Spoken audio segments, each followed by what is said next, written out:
Welcome to the Leading Hope podcast with Kevin Jack. Your influence will lead people somewhere, lead them towards hope. Everyone has 20 minutes to learn to become a better leader. Make it count.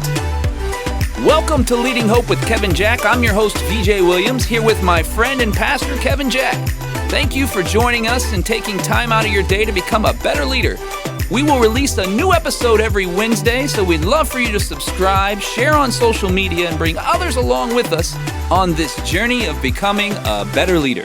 Visit LeadingHope.online to get updates and find out more about the Leading Hope community. Today's episode 3, is Maintaining Your Edge. Kevin, take it away. So we've talked about how resilience is your ability to lead for the long haul. Resilience keeps you in the game. Resilience keeps you in the work in order so you can continue to make an impact. You should anticipate, expect obstacles, and that is the start of resilience. And so here's the thing that we're going to focus on today is while resilience is the ability to keep going, it's also about the ability to keep going well. Oh. And people will say that 90% of success is just showing up, and that is absolutely true. But what they miss within there is that last 10% really matters. That last 10% makes a world of difference. And some days you just show up. Some days you just go through the motions. Some days you're just kind of there. There's sometimes at my kids' soccer games, I'm not pumped to be there. I'm not going to lie. There's some days within there, my allergies are acting up a little bit because I'm a little bit of flake as it comes to that. Some days they're not playing well, and I don't want to watch them lose. I just don't. I don't want to sit there. Yep. But if that's every single day, that's a problem. Yeah. If every single day I'm just showing up, if every Monday when someone asks how my life is going, I respond with either it's Monday or I'm living the dream as a sarcastic statement, like there's a problem there because I can be actually living the dream. Living the dream doesn't have to be a sarcastic statement that's actually an excuse for my poor results on the life that I'm living. And so that shouldn't be every day. So this is what I want to do this week. I want to give you 3 things on maintaining your edge because your edge is the thing that makes the difference for that last 10%. Resilience keeps you going, but it must also keep you going well. And so if you're losing that edge, if you're starting to struggle with that, I want to give you a couple things in terms of how you can keep going within there. So the first one within here, maintaining your edge, is you need to reconnect yourself to those who are impacted by the problem you're trying to solve. Reconnect yourself to those who are impacted by the problem you're trying to solve. The reason why you have a job is because there's obstacles and problems. And those obstacles and problems impact people. They impact people. And you will find that you are more emotionally disconnected from the work that you are doing when you are personally disconnected from the people who are affected by the problem you are attempting to solve. You will be emotionally connected, emotionally involved, emotionally engaged in the work that you're trying to do when you are personally involved with the people who are affected by the problem you're attempting to fix. So for us as a church, one of the really simple things, one of the problems we're attempting to solve is that people don't think that church is for them. I've spoken on one of the past podcasts as this comes out of my own experience of inviting my friend to church, him being bored out of my mind. I was embarrassed I had brought him to church to begin with because of the experience that he had, and he never came back. And so for us, our first-time guests matter. The people who show up for the first time on a Sunday morning, it makes a world of difference. And so every single week, we call, we connect with, we text, we email our first-time guests. And the people who do that are our staff. Every single one of our staff members follows up with first-time guests every single Monday. Our maintenance director, our pastors, our support staff, we all follow up with first-time guests. And I think that's a good thing. I think it lightens the load because if one person would take that on, that would be absolutely massive. But the other piece within this is it keeps every single one of us personally involved, personally engaged with the problem we're attempting to solve. And so I don't know how that looks in every different arena. I don't know how that looks because the reality is there's some jobs that's really hard for you to do. Like, that's really difficult for you to get engaged with. But the more you can get connected emotionally with the people who are impacted by the problem you're attempting to solve, the more you will maintain your edge within that. Second thing on maintaining your edge is you need to stay curious. Stay curious. Every single week we have staff chapel with our staff.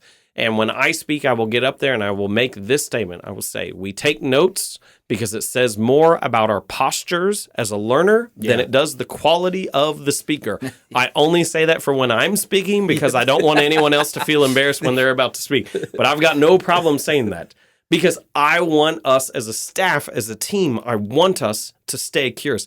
And Vij, there is not a single thing in the world, and you're aware of this, that makes me more annoyed.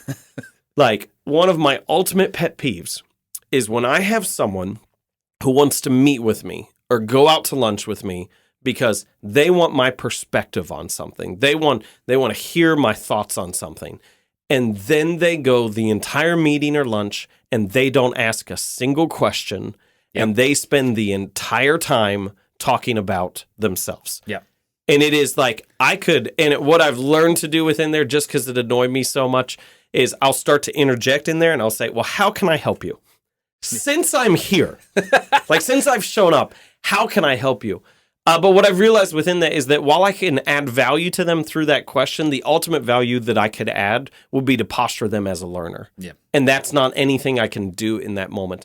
And when we stay curious about the world, we're aware of the fact that there's more things that we don't know than things that we do know.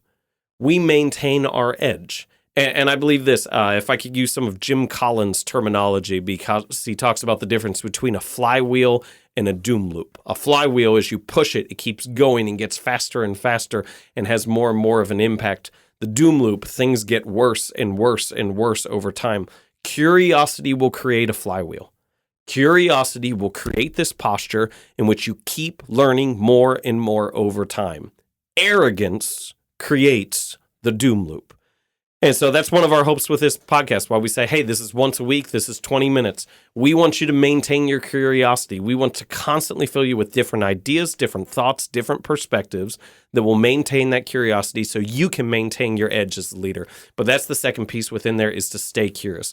And the third one that I just want to cover today, there's many more than this, but the third one I want to cover is this idea, and this may be a little unique to me, but I believe that it is really important if you're going to maintain your edge, to never change the purpose, to not change the vision, to not change the mission, to not change the why, but to change the rhythm that you operate in. And we talked about this. One of my favorite statements as a leader is that everyone thinks that leadership is about vision. Leadership is as much about rhythm as it is about vision. And so you need to change the rhythm from time to time about the way in which you work. People often, they're not bored of the purpose, they're bored of the routine. And so you need to change the routine. You need to change the way in which you go about the things that you do. But those are the big three within there. If you want to maintain your edge, as I found them personally, and hopefully some of these resonate with you, reconnect yourself to those who are impacted by the problem you're attempting to solve. Second one, stay curious. And third one, change the rhythm, not the purpose, or change the rhythm, not the vision. That's awesome, man. Those three pieces are very, very important to continue to maintain the momentum that you always talk about. Mm-hmm. I think that's really good. And just before I get into my questions, I do want to declare in this moment that this is most definitely a doom loop free zone. Well, good. I had never heard that term before, to be honest with you, so I love saying it now. I might have to get a shirt made just for that. We'll put a poster on the wall. Yeah. No doom loop here. Yeah, no doom loop. But that's great. Listen, each week we give you the opportunity to answer these questions from someone's outside perspective. From time to time, we'll bring in a guest speaker, and one that comes to mind regarding this topic that we talked about today is Lisa Carey. And when she came in, she said one of her mantras was to suit up, show up, which we all loved. We love that statement. Suit up, show up. We love that statement. What is it about the way we show up that matters most when maintaining an edge as a leader? Oh, that's good. So we can go back to people say 90% of success is just showing up. That last 10% matters. I believe every single one of us has an atmosphere of emotion that we carry with us. Yeah. And think of it, if you need a mental image on that, think of Pigpen from Peanuts. And everywhere he went, he had this whole trail of everything that went with him and around him. And someone's emotions are exactly like that. Your negative attitude has a ripple effect on those around you. The closer they are to you when you have a negative attitude, the harder it is for them to remain positive, the more likely they are like to become you. And at the same time, it is really difficult to be unenthusiastic around someone who is extremely enthusiastic about what they're doing. And I'll say it like, this is personal. I don't care. I love to be around people who are passionate about whatever it is. And there's people, I would go to movies with them that I could care less what the movie was, but I knew they were pumped to see it. Oh, that's good. good. And so this may sound like kind of a creepy thing, but I'd spend half the movie just looking at them for reactions because I wanted to see them geek out about all the things that were going on.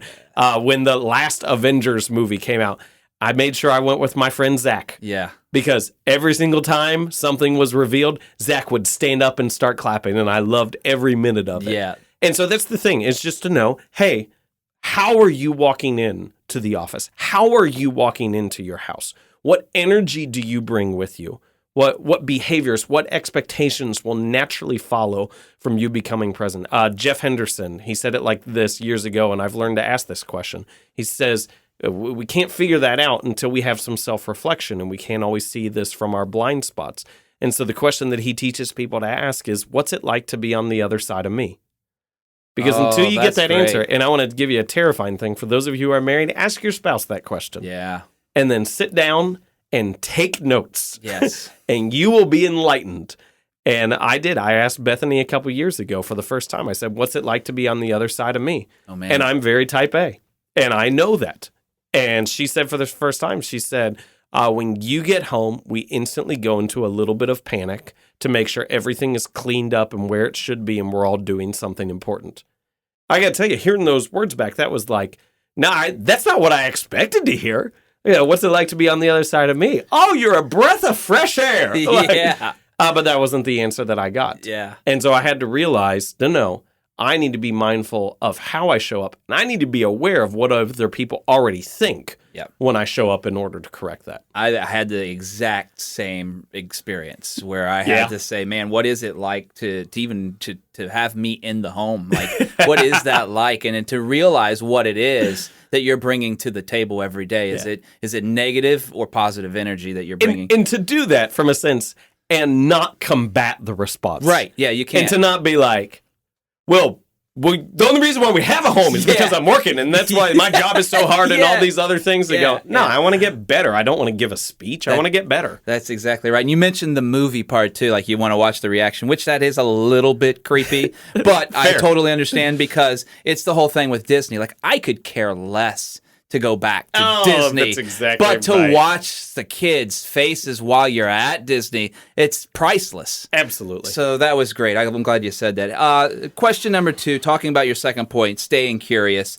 This is one of the principles you teach our staff all the time, that we should be asking more questions than we are answering. Yes. And at what point in your life did that really become a priority, and why?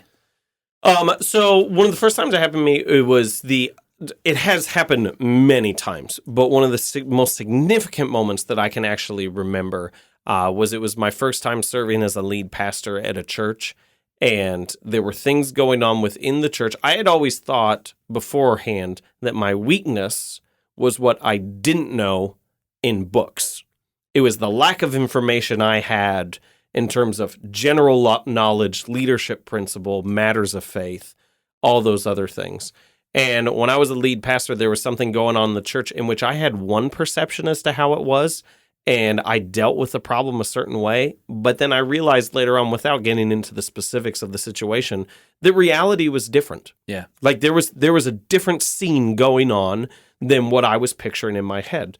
And it is a really interesting thing for me in that moment because I had never been we understand this. The higher up you go on the org chart, the more disconnected you are from reality. Yes. And that is, yes. oh man, that is Absolutely. as true as it could be. Higher you go up on the org chart, the more disconnected you are from reality. I had never been high enough before to be disconnected from reality. Yeah. Like, I was always frontline volunteer. I was always the guy set up, tear down. That had been my whole life. And so all of a sudden there was a situation, and it was so eye-opening for me to look at that and to go, oh my goodness, the information that I need is not in a book. The information I need to make a wise decision is in the people all around me. And so one of the values that we live out here on our teams is we believe that the best idea wins. And the way we go about that statement is we believe that all of us are smarter than one of us.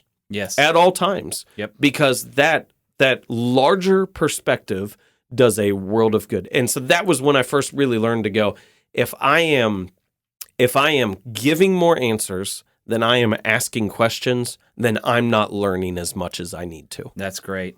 We've got time for one more question here. Rhythms.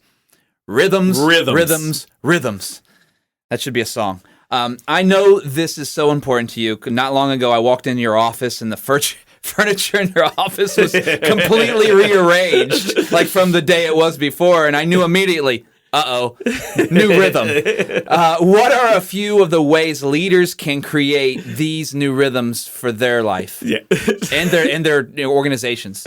You may be tired of me hearing this. Now we're only 3 weeks in. People think leadership is just about vision. Leadership is as much about rhythm as it is about vision. And so sometimes you just need to change it up. Sometimes you need a new perspective. Sometimes you need something new to do to make sure that you are not bored with the work that you are doing, because you won't become bored of your purpose. You will become bored with your routine. And so if I want to set off a new endeavor, I'll change the furniture in my office. I'll change the furniture in my home. I need it to be fresh. I need simple things. I don't need to buy new furniture. I just need simple things in order for it to be fresh. That's great. So one of the practices that I have is every quarter, 4 times a year, I take a day and I get away. And one of the things that I do when I get away, I have a whole bunch of questions that I go through and I ask, used to evaluate different parts of my life. And then I set new rhythms. And I completely throw out the old rhythms that I have because I know I need new ones to keep it fresh. So I set new rhythms for reading. I set new rhythms for development. I look at the rhythms that we have for our organization in terms of work because I don't want to change all our meetings just to change them if they don't need changed. I set a new rhythm for working out because I want to keep it fresh as much as I can, because that is what will keep me my edge and moving forward. That's really, really good. I think if you're a leader today, just knowing those 4 times a year could be exactly what you're missing in your current structure that's not getting you where you need to go. Creating those days in which you change whatever you're doing for those next 3 months. Yeah. If you don't like the results you're getting, change it up. Don't live in it. Don't live in it. That's fantastic. Okay, so just to recap real quick. 1, make their problem your problem. 2, stay curious. 3, change the rhythm. And I'll leave you with this last thought that I wrote down right at the beginning, and it's something we all have said and we continue to say all the time. Living the dream, all the time we say it, but living the dream doesn't have to be a sarcastic statement. Absolutely. It doesn't have to be. So, hey, thank you so much for joining us for episode 3, Maintaining Your Edge. What an exciting time. We're so glad that you guys continue to listen in and share this. Make sure you subscribe. Don't forget to subscribe so you get the latest episode. But next week, come back for our last episode for our series in resilience, episode 4, in decision making. It's going to be exciting. We can't wait to have you with us. And don't forget, everyone has 20 minutes to learn to become a better leader. Make it count.